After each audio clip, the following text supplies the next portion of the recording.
حاصل شد.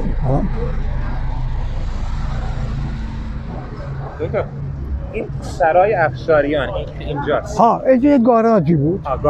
گاراژی بود که معمولا همین به اصطلاح روستایی ها میمدن اینجا و مثل حالت کاروانسرا بود.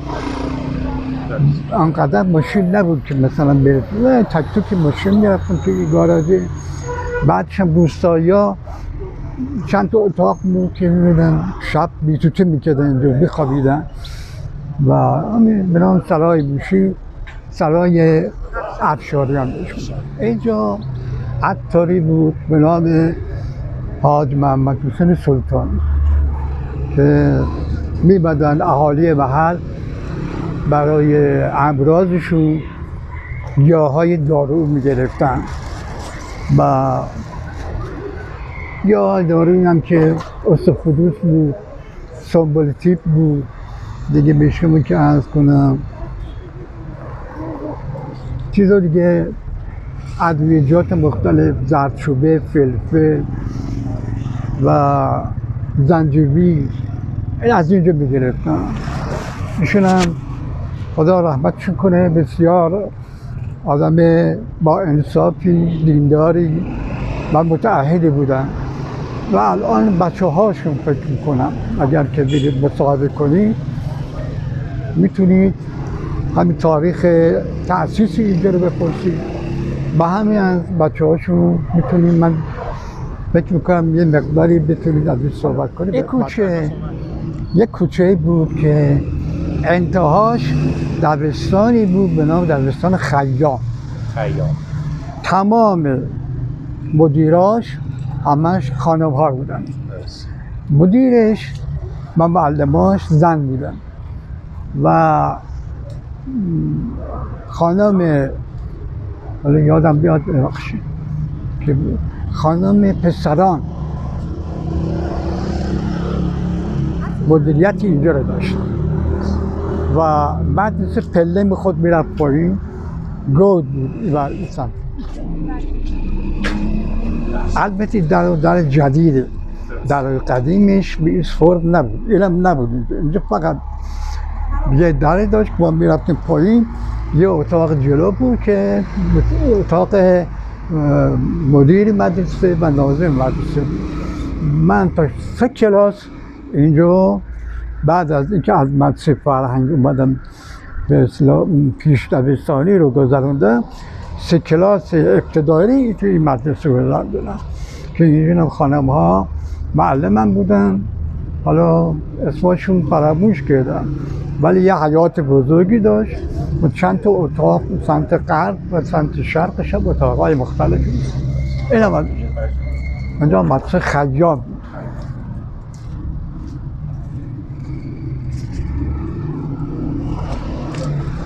بعد اینجا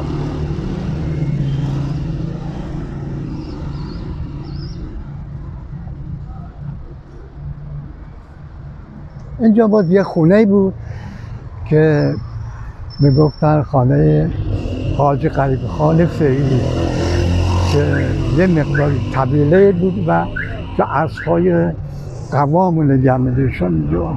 7-8 تا اسب قوام بود، بعد شد خانه توش زندگی می‌کردن. دیگه مثل استبل مانند بوده واسه اسب‌های قوام. حالا اسب قوام.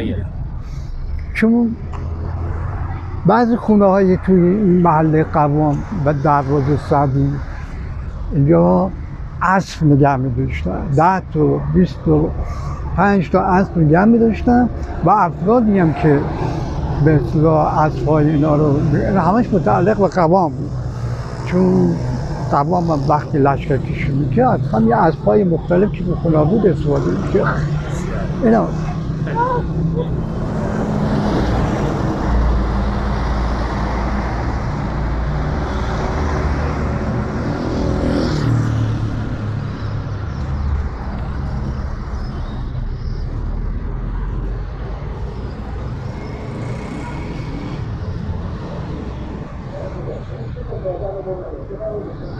اینجا رو میگفتن باغ قوام یا به عبارتی نارنجستان قبا. توی این نارنجستان هم خب یاد اومد موقع که ما بچه بودیم روزخونه میکردن و یک حوض بود مرمر.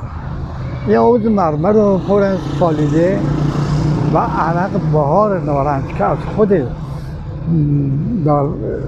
درخت های نارنج میگرفتن و عرقشو میگرفتن و میدادن به افرادی که میبادن به عنوان روزه و روزخونه هم که از افراد شیوخ خود شیراز بود، مثل پال اسیری، مثل ناصر اسلام، اینا میبادن اینجا روز کنن. خیابون کشیدن، یه فلکه درست کردن به عنوان فلکه ایزدی.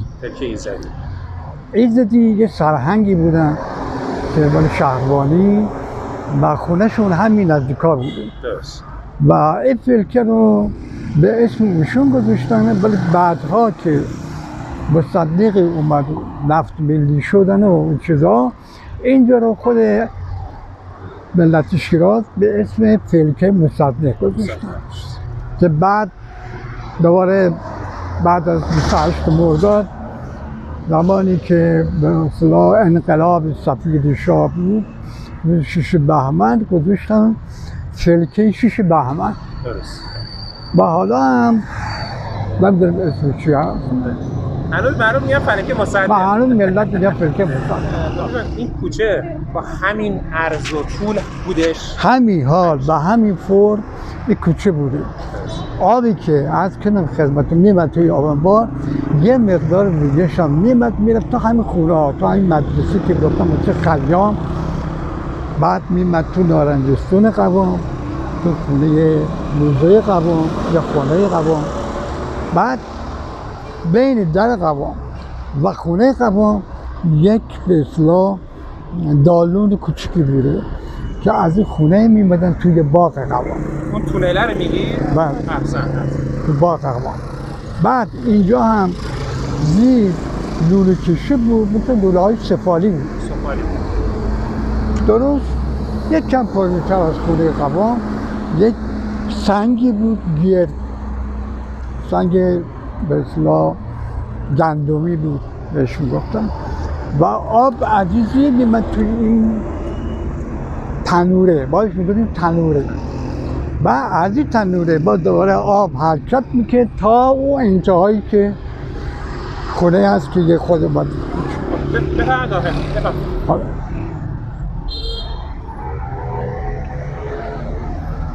ما با وجودی که کودکی بودیم همیشه دوست داشتیم بینیم تو خونه قوام. باور بکنید تا سنین نوجوانی هم ما تو خونه قوام ندیدیم. اگرم حتی حالا هم یه مرتبه 2 مرتبه من بشه به خونه نرم. بفهم.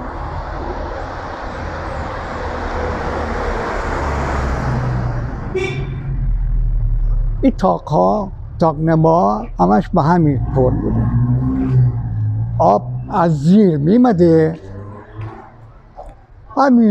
همینجا حالی درست یادم نیست، یه سنگ دایره شکل بود به ارتفاع 1 متر، 1 متر و نیم، به قطر شاید باز 1 متر.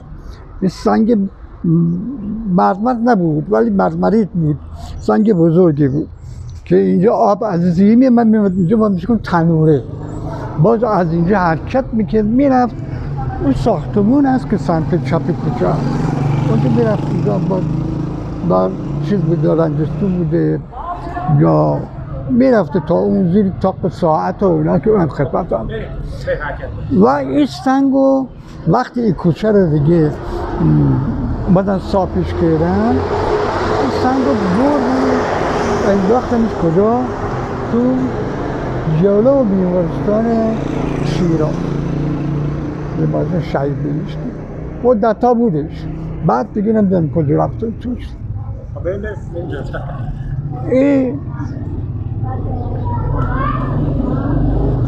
اینا سربازایی بوده که مال زمان قوام بوده که البته مال زمان قاجاریه بلند تفنگش رو سر میزه و این چیزا به همین فرق یکی این بر بوده یکی او بر. این دکتر سکو هم بوده، افرادی که خسته میشدن از راه میمد میدن اینجا استراحت میکردن. این در هم به این فرم نبود، فرمش همین بود، ولی نگاه کنید اینا صدف بود، نه صدف کاری میشده اینا روی دره هم بوده، مثل دره دیگه چون صدف هاش فکر میکردن جواهریه چیزا افراد میبودن با تیغ مینداختن رو میکندن میبود.